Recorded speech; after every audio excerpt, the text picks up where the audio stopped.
An already exhausted teacher offers familiar words, meaningless and well-worn, thrice asking for any questions as a scripted courtesy. Our unimpressed deadpans are the answer, and she bids us begin. There is a rustling of paper, the foreboding susurrus of STAAR.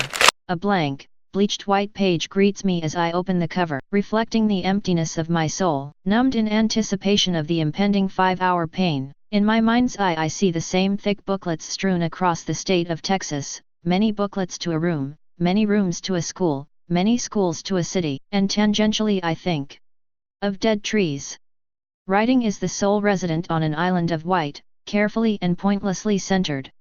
Page 4 greets me with ink spills forming the shapes of Verdana letters. The italics at the top whisper to me, in a voice disconcertingly like that of my English teachers, revise, read, edit, easy. I save precious time from unnecessarily looking at every passage, which turns out to be rather unnecessary itself, in hindsight, because apparently time is not quite so precious. I gaze with slow disbelief and dread at the cold face of the clock that claims I've over 4 hours left. Now I am faced with a page of deceptions. There is ink telling me to read and to think. Against these decrepit foes, I wield my pencil, a slice of graphite, and they are vanquished. I bow to only one command, to write. And I bow to retrieve the pencil that was thrown off the desk in my destructive fervor. I find my threads of thought and weave an infinity of ideas through proffered pages. Some dead tree's spirit has found peace.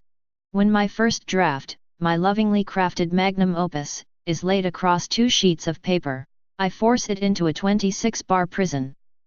I flip past the next page, where reading is meticulously printed. I proceed to read about the importance of saving our forests. Like a compliant soldier I annotate in the margins.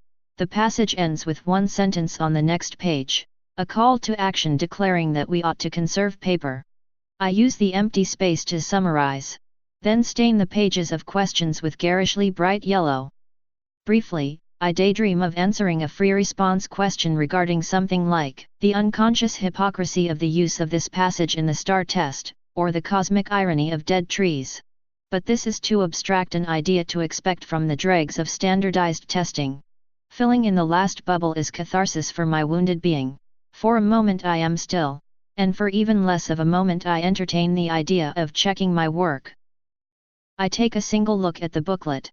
I acknowledge the power it holds, and I signal for the teacher to remove it from my presence. As I lay my head on the cool wooden desk, my mind drifts to question 1.